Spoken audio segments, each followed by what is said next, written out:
ನಮಸ್ಕಾರ ಸ್ನೇಹಿತರೆ, ನೋಡಿ ಇವತ್ತು ಬಂದಿರೋಂಥ ಜಾಗ 2 ಎಕರೆ 96 ಸೆಂಟು. ಅದರಲ್ಲಿ 2 ಎಕರೆ ಕೊಡ್ತಾರೆ. ಊರ ಹತ್ರಕ್ಕೆ ಇರುವ ಜಾಗ ತುಂಬ ಚೆನ್ನಾಗಿದೆ. ಬ್ಯೂಟಿಫುಲ್ ರೆಡ್ ಮಣ್ಣು, ತಾರ್ ರೋಡ್ಗೆ ಒಂದು ಬೋರ್ ಸಿಗುತ್ತೆ. ಜಾಗ ನೋಡಿ, ಅದು ತೆಂಗಿನ ಗಿಡ ಐತಲ್ಲ, ಆ ಕಡೆಗೆ ಅವ್ರು ಇಟ್ಕೋತಾರೆ 1 ಎಕರೆ ಉದ್ದಕ್ಕೆ. ಇಲ್ಲಿ 2 ಎಕರೆ ಆ ಹಿಂದೆ ಇರೋ ತೆಂಗಿನ ತೋಟದ ತನಕ. ಇಲ್ಲೆಲ್ಲ ಒಳ್ಳೆ ನೀರಿದೆ, ಒಳ್ಳೆ ತೋಟ. ಜಮೀನು ಬಂದು ಬೆಂಗಳೂರಿಂದ ಇಲ್ಲಿಗೆ 145-50 ಕಿಲೋಮೀಟ್ರ್ ಆಗುತ್ತೆ. ಮೈಸೂರಿಂದ ಒಂದು 80 ಕಿಲೋಮೀಟ್ರ್ ಆಗುತ್ತೆ. ಹನೂರು ಟೌನಿಂದ 3 ಕಿಲೋಮೀಟ್ರು. ನೋಡಿ, ಜಾಗ ಫುಲ್ಲು ಪ್ಯೂರ್ ರೆಡ್ ಮಣ್ಣು. ಊರ ಹತ್ರನೇ ಫಾರ್ಮ್ ಹೌಸ್ ಮಾಡೋರಿಗೆ ತುಂಬ ಚೆನ್ನಾಗಿರುತ್ತೆ. ರೆಡ್ ಮಣ್ಣು ಜಾಗ ಮಾತ್ರ ಸ್ಕ್ವಯರಾಗಿ ಸಿಗುತ್ತೆ, ಬಾಕ್ಸಾಗಿ. ಹಿಂದೆ ತೆಂಗಿನ ತೋಟ ತನಕ ಕೊಡ್ತಾರೆ. ಇಲ್ಲೊಂದು ಬೋರ್ ಇದೆ, ಸರ್ವಿಸ್ ಇದೆ.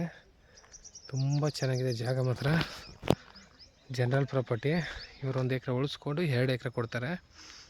ಇವರು ಎಕರೆ 50 ಲಕ್ಷ ಹೇಳ್ತಾರೆ. ಸ್ಲೈಟ್ಲಿ ನೆಗೋಷಿಯಬಲ್ ಇದೆ.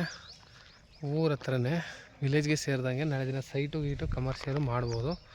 ನೋಡಿ, ಹಿಂದೆ ಒಳ್ಳೆ ವ್ಯೂ ಇದೆ, ಲೊಕೇಶನ್ ಇದೆ. General property. ನೋಡಿ, ಅಲ್ಲಿ ಕಾಣ್ತಿರೋದು ಒಳ್ಳೆ ಕಾಲೇಜು, ಬೋರ್ಡಿಂಗ್ ಸ್ಕೂಲ್ಗಳಿದೆ. ಮೊರಾರ್ಜಿ ದೇಸಾಯಿ ಸ್ಕೂಲು. ಸುತ್ತ ತೋಟಗಳು, ತುಂಬ ಚೆನ್ನಾಗಿದೆ ಜಾಗ. ರೋಡ್ಗೆ ಒಂದು 300-350 ಅಡಿ ಬರುತ್ತೆ. ರೋಡ್ ಫೇಸಿಂಗು ಇದೆ.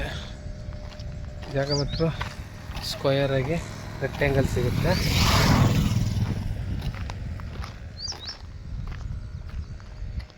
ಜಮೀನು ನೋಡಿ, ಊರ ಹತ್ರಕ್ಕೆ ವಿಲೇಜ್ಗೆ ನೀರಿದೆ. ಎಲ್ಲ ಮನೆಗಳು, ಸುತ್ತು ಮನೆಗಳಿದ್ದಾವೆ. ಏನು ಫಾರ್ಮ್ ಹೌಸ್ ಮಾಡಿಕೊಂಡು ಆರಾಮಾಗಿರ್ಬೋದು. ಇಬ್ಬರು ಬೇಕಾದ್ರೂ ಮಾಡ್ಕೋಬೋದು. 1 ಎಕರೆ ಫಾರ್ಮ್ ಹೌಸ್ ಮಾಡ್ಕೊಳ್ಳೋಕ್ಕೆ. ಇಲ್ಲಿ ಒಂದು ಡ್ಯಾಮ್ ನೀರು ತಂದಿದ್ದಾರೆ, ಕಾವೇರಿ ನದಿಯಿಂದ. ಡ್ಯಾಮ್ ಸಹ ಇದೆ. ನೀರಿಗೆ ಯಾವಾಗಲೂ ಪ್ರಾಬ್ಲಮ್ ಆಗೋಲ್ಲ. ಬೇಸಿಗೆಯಲ್ಲೂ ಚೆನ್ನಾಗಿ ಓಡ್ತೈತೆ. ಒಂದು ಬೋರ್ ಇದೆ, ಮೋಟರ್ ಸರ್ವಿಸ್ ತಗೊಂಡಿದ್ದಾರೆ.